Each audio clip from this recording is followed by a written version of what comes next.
Hello everyone, my name is Vidhi Pankaj Saraf and I have been in mixed classes since standard 8 आणि मला नीटमध्ये 654 आहे हा माझा score आहे नीटचा. त्याच्यात फिजिक्समध्ये 160, केमिस्ट्रीमध्ये 152 आणि बायोमध्ये 342 आणि मला MSc CET मध्ये 99.99 पर्सेंटाईल आहे. मी मिक्समध्ये 8 स्टँडर्डपासून होती. तर माझे पप्पा पण मिक्समध्ये शिकवतात. 8, 9, 10ला फाउंडेशन कोर्समध्ये मॅथ्स शिकवतात. तर माझे मम्मी पप्पा दोघं पण देशपांडे सरचे स्टुडंट्स होते त्यांच्या पहिल्या दुसऱ्या बॅचला. तर म्हणून मग त्यांनी मला 8पासूनच मिक्समध्ये टाकलं. मग 8, 9, 10 माझं पूर्ण फाउंडेशन कोर्स झाला आणि फाउंडेशन कोर्समध्ये मोस्टली हायर क्लासेसचं शिकवलं. तर 11-12मध्ये फाउंडेशन कोर्सचा खूप फायदा झाला, कारण जे टर्म्स होत्या किंवा काही टॉपिक्स जे होते ते परत रिपीट झाले, ते रिवाईज होऊन म्हणजे ते इझिली समजत गेले 11-12. तर मला फिजिक्स अमित चावलानी सर यांनी शिकवलं. आधी सुरुवातीला 11th फिजिक्स खूप डिफिकल्ट जात होतं, काहीच समजत नव्हतं. तर फक्त जे सर क्लासमध्ये घ्यायचे तेवढंच मी करायची, कारण फिजिक्स हार्डच जायचं. फक्त बायोस करायची. पण मग त्यानंतर सगळ्या सरांनी सांगितलं की जो टॉपिक तुम्हाला डिफिकल्ट जाते त्याला तुम्ही जास्त टाईम द्या. तर मग अमित सरांशी थोडं डिस्कस करून त्यांनी पण वेगळ्या वर्कशीट्स दिल्या. मग ते शिकवत पण खूप छान होते. जे टॉपिक ते घ्यायचे त्याचे न्यूमेरिकल्स क्लासमध्ये घ्यायचे. 2-3 दिवसांनी त्याच टॉपिकवर वर्कशीट पण द्यायचे आणि मग तिसऱ्या दिवशी त्याचं डिस्कशन पण व्हायचं नीट. मग आमचे डाऊट्स पण क्लिअर होऊन जायचे. तर असं करत म्हणजे शेवटपर्यंत फिजिक्सच माझा फेवरेट सब्जेक्ट झाला होता. केमिस्ट्री झा सरांनी आणि देशपांडे सरांनी शिकवलं होतं. झा सरांनी इनऑर्गॅनिक केमिस्ट्री आणि फिजिकल केमिस्ट्री शिकवलं. तर झा सरांचे नोट्स पण खूप छान होते. त्यांनी फिजिकल केमिस्ट्री खूप चांगलं घेतलं. घरी गेल्यावर फक्त त्यांचे नोट्स रिवाईज केले आणि ते जे होमवर्क द्यायचे NCERT एक्झरसाईजमधून होमवर्क द्यायचे तर ते जरी सॉल्व्ह केलं तर म्हणजे तो टॉपिक आपला प्रिपेअर होऊन जायचा. तर इनऑर्गॅनिक आणि फिजिकल माझं खूप चांगलंच झालं होतं. आणि देशपांडे सरांनी ऑर्गॅनिक शिकवलं, ऑर्गॅनिक आणि थोडासा इनऑर्गॅनिकवाला पार्ट. तर ऑर्गॅनिकचं म्हणजे केमिस्ट्रीमध्ये तिन्ही फिजिकल, इनऑर्गॅनिक आणि ऑर्गॅनिकपैकी सगळ्यात स्ट्रॉंग माझं ऑर्गॅनिकच होतं. तर त्याचं तो पूर्ण क्रेडिट मी देशपांडे सरांनाच देईल. स्टार्टिंगपासून 11thमध्येच त्यांनी आम्हाला रिॲक्शन्स लिहून लर्न करायला सांगितल्या होत्या. त्याच्यामुळे 12thपर्यंत येईपर्यंत म्हणजे ते लिहून लर्न करण्याची प्रॅक्टिस झाली होती आणि पूर्ण रिॲक्शन्स म्हणजे पूर्ण ऑर्गॅनिकच्या रिॲक्शन्सच लर्न होत्या. मग म्हणजे सर एकदम स्टोरी थ्रू आम्हाला कॉन्सेप्ट सांगायचे, जसं SN1 SN2 रिॲक्शन्सचे काही ज्या स्टोरी आहे ते मला अजूनही आठवतात. तर ते एका फन वेमध्ये जोक्स करत मस्त लेक्चर व्हायचं. देशपांडे सरांचं लेक्चर झालं की म्हणजे सगळे एक्सायटेड असायचे त्यांच्या लेक्चरला. आणि सरांनी ऑर्गॅनिक नीटच्या 6-7 महिन्या आधीच कंप्लीट करून दिलं होतं.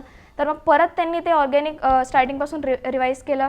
म्हणजे ज्यांना आधी समजलं नाही त्यांचा तर फायदा झालाच, पण ज्यांना आधी समजलं होतं त्यांची परत रिव्हिजन झाली. म्हणून लास्टचे 2-3 महिन्यात म्हणजे मला ऑर्गॅनिकला जास्त वेळ द्यायची गरज पडलीच नाही. माझं ऑर्गॅनिक झालंच होतं. बायो ज्योत सरांनी शिकवलं. बायोचं तर काही म्हणावंच नाही लागत, ज्योत सर बेस्टच आहे बायोसाठी. ते पण एकदम फन कॉर्डियल वेमध्ये पूर्ण टॉपिक शिकवतात. म्हणजे जर तुम्ही त्यांचं लेक्चर अटेंटिव्हली ऐकलं तर मग तुम्हाला घरी गेल्यावर फक्त एकदा नीट NCERT रिवाईज करायचं आहे आणि मग ते लक्षातच राहते. सर न्यूमोनिक्स वगैरे पण म्हणजे सरांचे जे न्यूमोनिक्स असतात ते पण खूप इझिली लक्षात राहतात. मी पण ट्राय केलं होतं न्यूमोनिक्स बनवायचे, पण मला माझे लक्षातच नाही राहायचे. जे सर सांगतात ते बरोबर लक्षात राहायचे. आणि सर मधामधात नाही, फ्रिक्वेंटली सेमिनार्स असायचे आमचे. तर सेमिनार्समध्ये असं की सर रँडमली कोणाला पण सांगायचे आज जे सरांनी शिकवलं तेच दुसऱ्या दिवशी एखाद्या स्टुडंटला सांगायचे की तू हा टॉपिक एक्सप्लेन कर. मग तो स्टुडंट दुसऱ्या दिवशी पियर टीचिंग टाईप्स सगळ्यांना एक्सप्लेन करायचा. आणि जर सेमिनार चांगलं झालं तर सर मग त्याला बक्षीस पण द्यायचे, चॉकलेट वगैरे. मिक्सची जे इन्फ्रास्ट्रक्चर होतं ते खूप मोठं होतं. स्पेशियस रूम्स होत्या, AC रूम्स होत्या आणि डिजिटल बोर्ड्स होते. तर त्यामुळे बाकी म्हणजे मागून पण सगळ्यांना दिसायचंच. ॲनिमेशन पण दाखवायचे कधी. लायब्ररी खूप छान होती. लायब्ररीमध्ये पण ACच होता. आणि मेन म्हणजे लायब्ररी अशी छान व्हायची, कोणी डिस्टर्ब नाही. कोणी झोपत असेल तर सरांचा लगेच स्पीकरमधून आवाज यायचा. एक मेंटॉर टीचर पण असायची पुढे. नीटच्या टेस्ट सिरीजबद्दल सांगायचं झालं तर एकदम बेस्ट होती. म्हणजे फुल नीट ओरिएंटेड. स्टार्टिंगमध्ये म्हणजे 11thमध्ये तर आमच्या दर संडेला वीकली टेस्ट आणि दर मंथली टेस्ट असं पूर्ण वर्षभर चाललं. त्यानंतर 12thमध्ये वीकली टेस्टच्या जागी SSPCB आली, जी 720 मार्क्सची होती. तसंच मंथली टेस्ट तर होत्याच कंटिन्यू. आणि याच्या व्यतिरिक्त चॅप्टर टेस्ट पण व्हायच्या मधात 2-3 दिवसाआड. कधी फिजिक्सची, केमिस्ट्रीची, बायोची, कधी पण. त्यानंतर मग सिलेबस संपल्यावर जानेवारी वॉर्मअप टेस्ट चालल्या. तिथे माझा स्कोर थोडा कमी आला होता आणि मग त्यानंतर बोर्ड्स होते, तर बोर्ड पॅटर्ननुसार पण टेस्ट झाल्या. ई डी टी चालल्या, त्याच्यात फुल डेडिकेटेड होते सगळेजण, एकदम हेल्दी कॉम्पिटिशन पण होता. त्यानंतर PCT, EDT, PCT आणि मॉक टेस्ट लास्टमध्ये. आणि लास्टच्या 1-1.5 महिन्यात 34 आमच्या पूर्ण नीटच्या टेस्ट झाल्या होत्या आणि फुल नीट ओरिएंटेड होता लास्टमध्ये तर. आणि सरांनी म्हटलं होतं की लास्टच्या ज्या 7 आपल्या हे झाल्या मॉक टेस्ट, तर त्यापैकी 7 मॉक टेस्टपैकी जी लास्ट राहील आपली नीट, ती सगळ्यात इझी राहील. तर तसंच झालं. मिक्समधल्या ज्या टेस्ट सिरीजच्या लेवल होत्या त्या नीटपेक्षा वरच होत्या, तर त्या जमल्या म्हणजे तर नीट इझीच गेली होती. मला पण खूप इझी गेली नीट. प्रत्येक टेस्ट झाल्यानंतर आम्हाला असं फॉल्टबुक मेंटेन करत होतो आम्ही. तर फॉल्टबुकमध्ये तुम्हाला जे आन्सर्स रॉंग झाले ते लिहावं लागते आणि ते का बरं रॉंग झाले ते पण.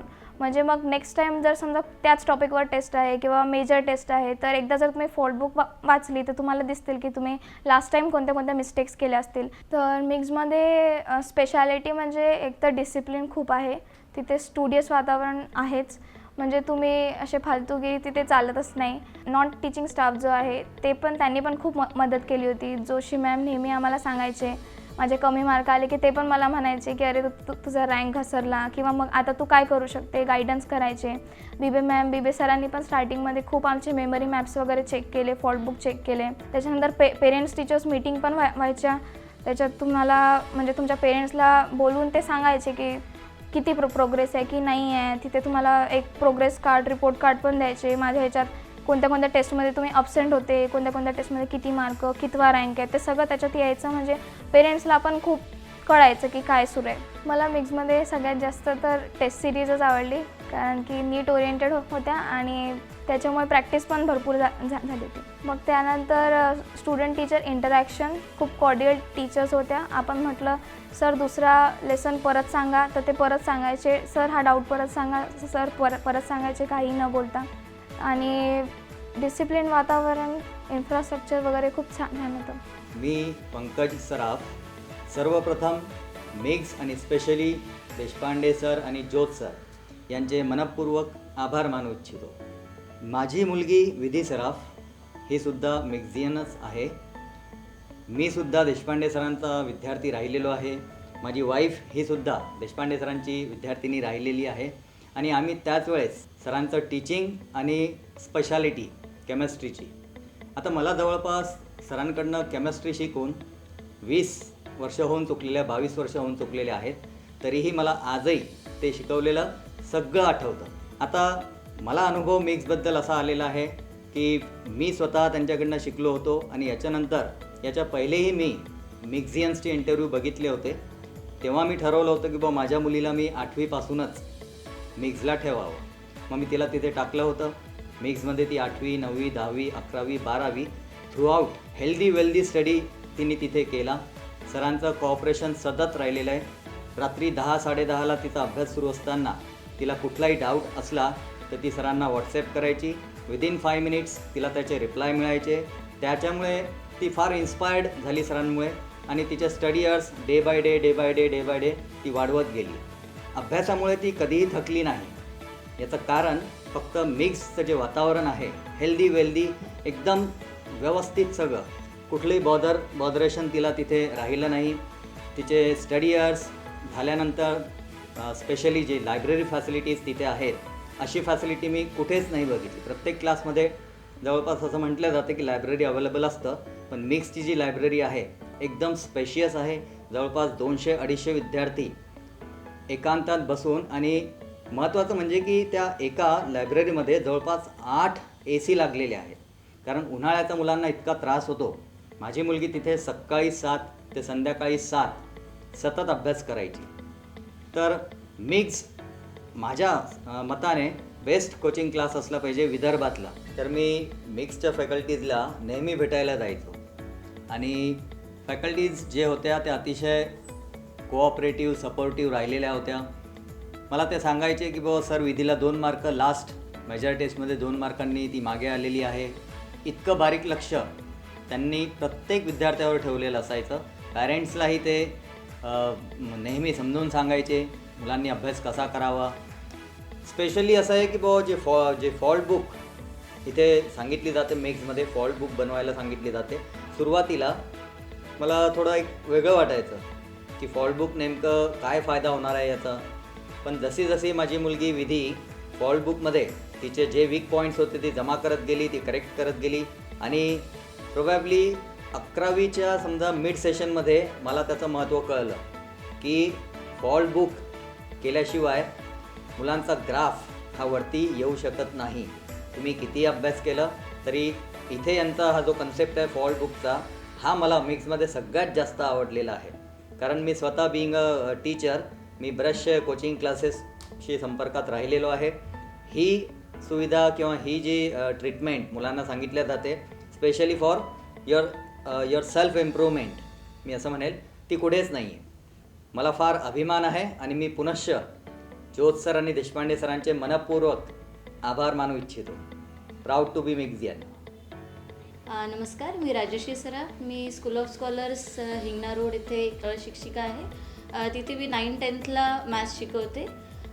जेव्हा माझ्या मुलीसाठी म्हणजे विधीसाठी कोचिंग क्लासेस लावायचं असं डिस्कशन सुरू होतं, कारण की तुम्हाला जर आजकालच्या जर काळामध्ये जर कुठेतरी स्टे व्हायचं असेल तर तुम्हाला फाउंडेशन तुमचा पक्का असलाच पाहिजे. आम्हाला जास्त स्ट्रगल करावा लागला नाही, विचार करावा लागला नाही, कारण आम्ही स्वतःसुद्धा देशपांडे सर आणि जोत सरांचे विद्यार्थी राहिलो आहे. आमचं 11-12 आम्ही त्यांच्याचकडून केलं आहे. त्याच्यामुळे आम्हाला खात्री होती की इथेच आणि याच क्लासेसला तिला टाकायचं आहे. आणि मग आम्ही मिक्समध्ये विधीला 8th स्टँडर्डपासून तिला फाउंडेशन बॅच सुरू केली. सो जो अभ्यासाचा फ्लो होता तो एकदम सुरळीत होता. रेग्युलर टेस्ट सिरीज ज्या होत्या तर फक्त टेस्ट सिरीज नाही, त्याचा रिझल्ट डिक्लेरेशन फॉलोड बाय त्याचं टेस्टचं एक्सप्लेनेशन व्हायचं, ज्याच्यामुळे यांचे डाऊट्स क्लिअर होत होते. आणि व्यतिरिक्तही जर काही डाऊट्स आले तर ते सुद्धा यांनी म्हणजे आफ्टर क्लास तुम्ही थांबा विचारू शकता. मिक्सचं अजून एक वैशिष्ट्य म्हणजे तिथलं सेफ्टी सिक्युरिटी खूप व्यवस्थित आहे. म्हणजे आय कार्ड चेकिंग होईल, तिथे कोणत्याही विद्यार्थ्याला असं बाहेर वगैरे नाही जाता येत. म्हणजे एक मुलीचे समजा पालक म्हणून मी या बाबतीत खूप समाधानी आहे की मिक्समध्ये सेफ्टी सिक्युरिटी असल्यामुळे पण एक म्हणजे मी त्या क्लासला नंबर 1 म्हणेल. मी खूप समाधानी आहे आणि खूप आनंदी, आणि इतर पालकांना मी हेच सजेशन देईल की त्यांनी मिक्स क्लासेसमध्ये मुलांना ट्युशनला लावावं.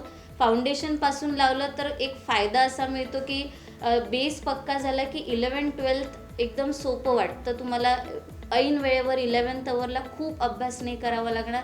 जो वेळेवर अभ्यास केला की स्ट्रेस येतो, सुरुवातीपासून जर करत राहिलं तर एवढा स्ट्रेस येत नाही. अजून एक अभिमानाची गोष्ट अशी की आमच्या म्हणजे माझ्या आईकडून आणि माझ्या सासरकडून पण कोणीही डॉक्टर नाही, सो विधी आमच्या घरातली पहिली डॉक्टर होणार आहे. हा पण एक विशेष अभिमान आणि आनंद आम्हाला सगळ्यांनाच आहे. Proud to be मिक्सियन.